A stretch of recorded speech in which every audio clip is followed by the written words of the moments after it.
gestión. Habíamos dejado el tema de los sueldos. Pienso en el sur del país, Flavio. ¿Cómo consigo gerentes regionales bien pagados en el sur del país? Uno de los problemas serios que enfrenta nuestro país es cómo contratar buenos profesionales con honorarios que estén asociados a la responsabilidad que asumen. Un gerente de infraestructura gana 4.000 soles, responsable de una cartera de proyectos de 600 millones de soles. Es evidente que con 4.000 soles no vas a poder conseguir un gerente que tenga la capacidad, la experiencia para manejar una cartera de este tamaño. La responsabilidad, Flavio. ¿Y por qué la responsabilidad? Porque además es el que firma. Exactamente. Y cuando ven el juicio, va a ir sobre él. Así es. Entonces, ¿qué hacer? ¿Ya? Yo creo que ya hay una experiencia interesante en el gobierno nacional que se puede replicar a nivel de los gobiernos regionales y municipios, que es este fondo de apoyo a la alta gerencia. ¿Qué cosa es? Es un dinero que viene de nuestros impuestos y que se convierte en una bolsa que complementa los honorarios de funcionarios de alto nivel que tienen que asumir responsabilidades como la que estamos describiendo, ¿no? Entonces, me parece que podría ser interesante hacer un clon, replicar esta dinámica a nivel de los gobiernos regionales. De la siguiente manera, el gobierno tiene que decidir hacia dónde va a orientar estos fondos para pagar adicionales de honorarios a los servidores públicos con responsabilidades que movilizan muchos recursos o otros criterios, ¿no? Entonces, el gobierno nacional establece que, por ejemplo, no vamos a entrar en zonas donde tú tienes niveles de pobreza muy altos o servicios básicos muy pobres. Entonces, haces mecanismos de ingreso, perfiles de puestos para estos funcionarios, asocias en un contrato a resultados que se van a medir semestralmente, anualmente, y sobre la base de esos resultados tú le das un adicional a los montos que en ese momento están recibiendo. ¿No generas en la interna celos y envidias por qué sí él, por qué yo no? Yo tengo la sensación de que tendrías que hacerlo para todo el equipo. Porque es el gobierno que ha decidido, oye, esta es la región que vamos a tomar. Que hay que sacar del atraso lo más pronto que podamos. Porque es la que está en la cola. Así es. En la vez que estuve aquí como invitado, conversábamos de aquellas regiones que tenían los servicios básicos más pobres. Puno estaba en la cola. Claro. Entonces, regiones como Puno, que tristemente tienen serios problemas de atención en aspectos básicos a la población, es un candidato ideal para esto. Flavio, durante los años 90, muchos de los programas sociales que podían tener objetivos claros se pervirtieron de alguna u otra manera. Sin embargo, con los años se fueron perfeccionando y hoy algunos de ellos tienen hasta ISOs de calidad, certificaciones extranjeras que señalan que esta gestión es una gestión valiosa en varios términos. ¿Cuánto valoras la presencia de los ISOs en los gobiernos regionales? El ISO lo que hace es ordena, te da predictibilidad en los procedimientos. Cuando entra algo, hay paso 1, paso 2, paso 3, paso 4, y siempre van a hacer esos mismos pasos. Cuando dices ordena la casa hacia adentro. Es correcto, ordena la casa hacia adentro. Programas como Jaliwarma, Cunamás, etcétera. Tienen ISOs. Tienen ISOs. Entonces, ¿eso qué hace? Que sean programas con un alto nivel de efectividad. Es decir, cumplen sus metas con la menor cantidad de recursos. Pero además no nos confiemos, porque un ISO no es que lo gano y ya lo gané. No. Hay que sostenerlo en el tiempo. Es correcto. ¿Cierto? Hay que renovarlo todos los años, ¿no? Y eso tiene grandes ventajas, pero hay un elemento adicional. El ISO es un medio. Lo que ocurre con estos programas es que cuando se creó el Ministerio de Desarrollo e Inclusión Social, es ahí donde se agrupan los programas sociales, ¿no es cierto?, el MIDIS. Lo que se hizo fue que todos estos programas fueron asociados a resultados, aplicando este método que utiliza el MEF desde el año 2008 de presupuesto por resultados. ¿Qué significa eso? Que cuando tú ves Jaliwarma, el resultado que tiene que tener es logros de aprendizaje. Que los niños toman su desayuno en la mañana en el colegio, con ese desayuno, ese nivel de energía, pueden estudiar bien en la mañana, y cuando dan la prueba de evaluación censal, bueno, hay mejoras. Pero ahí se mejora. O sea, tú ves claramente ese vínculo. Todos los programas que tiene el MIDIS aplican esta metodología. Por eso están asociados a un programa presupuestario. Pero no son testeos que se hacen de un año para otro. Hay que esperar que las cosas ocurran también. Porque los resultados a nivel de política pública tienen esa mala costumbre de ser muy lentos. Si tú miras la desnutrición crónica infantil, es el primer programa que se aplica, en donde se aplica esta metodología en el año 2008. ¿Cuánto baja la DCI por año? un punto porcentual. Entonces, para bajar de 33 que estaba en el 2008 hasta lo que tiene ahorita, que me parece que es alrededor de 12 o 14, mira cuánto tiempo ha pasado. Entonces, se mueven muy lento los indicadores de política pública. De acuerdo. ¿Y quién testea? O sea, ¿lo hace una instancia nacional? ¿Lo hace una instancia internacional? ¿De pronto las dos y cruzan información?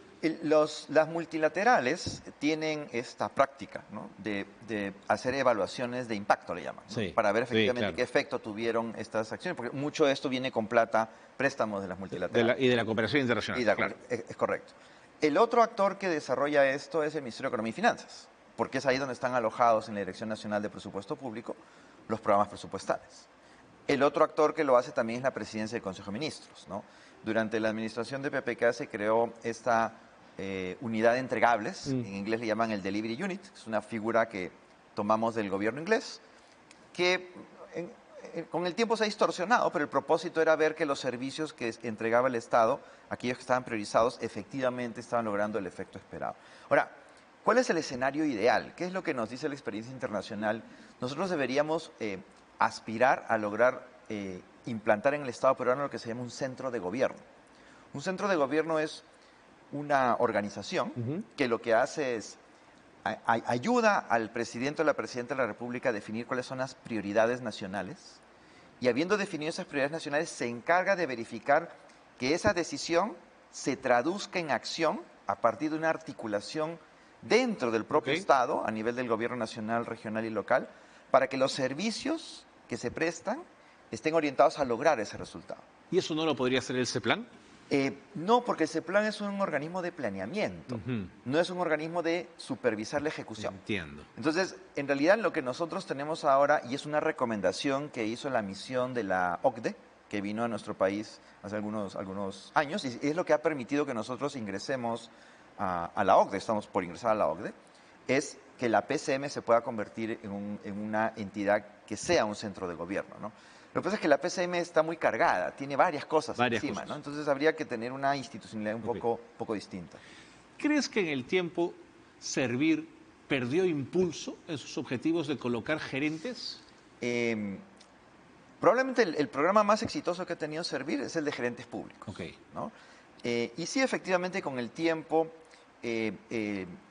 mecanismos que hicieron que la posibilidad de hacer meritocracia dentro del Estado fuera mucho más lenta, ¿no? Y hay que decirlo, durante la administración de nuevo de PPK, como que se le quitó fuerza a Servir. Y luego ya ha venido todo el deterioro de nuestra institucionalidad, ¿no? Entonces, la figura de los gerentes públicos todavía sigue siendo una figura interesante, pero creo que más funciona a nivel del gobierno nacional, más que los gobiernos regionales. De acuerdo. ¿No? ¿Y sabes por qué pienso también en Servir? Porque creo que en algún momento se encontraron que en el Estado había varios regímenes que hacían imposible que todo esto se ordenara. ¿Y todavía siguen ahí? Eso te iba a decir, ¿cómo vamos a ordenar la casa en esos términos? Es súper difícil, porque para poder ordenarla tú tienes que pasar primero por la decisión política de querer ordenarla, ¿no? Y eso tiene un costo político, eso te mueve la calle sin duda. Sin duda que te mueve la calle y tienes que tomar esa decisión al inicio del gobierno. Y un gobierno ordenado. No estamos en un momento como para... Y seguramente con mayoría en el Congreso y capaz de defender sus políticas. Así es, con articulación política, etcétera, etcétera, ¿no? Lo que sí, Servir ha hecho un muy buen trabajo recientemente, tú recordarás, fue verificar el perfil de las personas que asumen responsabilidades. De hecho, hace poco salió una ley en donde hay pena de cárcel para el que entra y no cumple con el perfil, ¿no? O sea, yo creo que el tema de la meritocracia es un aspecto importante, ¿no? De hecho, uno de los ámbitos en donde tenemos uno de los regímenes meritocráticos mejor planteados es la selección de los organismos reguladores, ¿no? Ahora el gobierno dentro de las facultades que ha solicitado, ha pedido revisar estos procedimientos. Yo tengo confianza en que la revisión que hagan sea una revisión en donde preserven estos mecanismos de selección meritocrático que han sido muy alabados por la OCDE. De hecho, hay que decirlo, una de las razones por las cuales el país ha ingresado o está en proceso de ingreso a la OCDE es justamente por este sistema de elección meritocrático que ya tiene instalado el Perú para los organismos reguladores de servicios públicos y es el que impide que haya una intromisión indebida, ¿no? O sea, la posibilidad de que el primer ministro seleccione a un responsable de regulación es lo peor que puede pasar. Es lo peor que puede pasar. O sea, eso sería una afectación. Ese es un misil en la línea de flotación de la institucionalidad regulatoria, que es una de las cartas que pone al Perú a nivel de los mejores países en el mundo en el marco regulatorio. De hecho, ya hace muchos años OCIPTEL fue un organismo regulador premiado como un referente global de cómo se tenía que regular las telecomunicaciones. Mucha gente se queja que teléfono de los operadores, pero no nos acordamos. No nos acordamos cómo eran los 90. Claro, no, de acuerdo. Comparado con los 90 y los 80 estamos pues en otro mundo. Sí, sin duda que hay cosas que arreglar. De acuerdo. Pero la historia nos enseña mucho. Una última. Has hablado de perfiles. Me irrita un poquito de los perfiles la prevalencia del papeleo. Es decir, más diplomados, más maestrías, más doctorados. Eso no garantiza un buen gestor público, Flavio. En lo absoluto, en lo absoluto. Ahí sí tenemos un espacio de mejora importante, porque el hecho de que tú hayas pasado por una escuela no significa que hayas podido necesariamente mejorar tus competencias. Así es. En la Escuela de Gobierno y Políticas Públicas, por ejemplo, de la Universidad Católica, nosotros orientamos todos nuestros cursos y programas hacia lo que es la formación de los profesionales que van, ¿no? Y hacemos mucho énfasis en la parte práctica, ¿no? Porque las personas vienen porque quieren aprender a hacer cosas. Pero les decimos claramente en todas nuestras sesiones en clase, ¿no? Oye, acá estamos en un escenario de laboratorio. Claro. Estamos en un espacio controlado. Claro. Otra cosa ya es en la cancha, ¿no? Entonces, habría que establecer mecanismos como ocurre en otros países donde tú puedes tomar exámenes para saber si sabes, ¿no? Para ver si eres competente en el tema. Okay. No solamente mostrar un papel que diga que has hecho en tal sitio, porque además no hay un discernimiento entre ese doctorado de dónde es. Claro. ¿No? Entonces, hay universidades y universidades, pues, ¿no? Entonces, debería haber mecanismos para eso. Pero no quiero que me malinterpretes. Valoro el esfuerzo de muchísima Sin gente duda. de hacer vida académica. Maravilloso, pero no sé si eso se traduce en mejor gestión pública en el Estado, ¿no? No necesariamente, pero además con el ataque que existe hoy día sobre la educación superior y la SUNEDU, buen punto. La cosa pinta para mal, ¿no? Buen punto. Creo que de esto lo conversamos la vez pasada, pero igual lo quiero poner sobre la mesa, el tema de los acuerdos gobierno a gobierno para poder fortalecer algunas ejecuciones de obras importantes. Me parece una experiencia extraordinaria. Los panamericanos mostraron eso. Así es. Pero al mismo tiempo me pregunto si el equipo que rodea, o que, mejor dicho, el equipo que pudo hacer los panamericanos, cuando es reemplazado por un gobierno a gobierno, no está perdiendo la oportunidad de aprender, de tener mejor expertise. Digamos, los acuerdos gobierno a gobierno es como un control de daños. Tú te das cuenta que en el sistema regular no funciona, entonces lo sacas del sistema.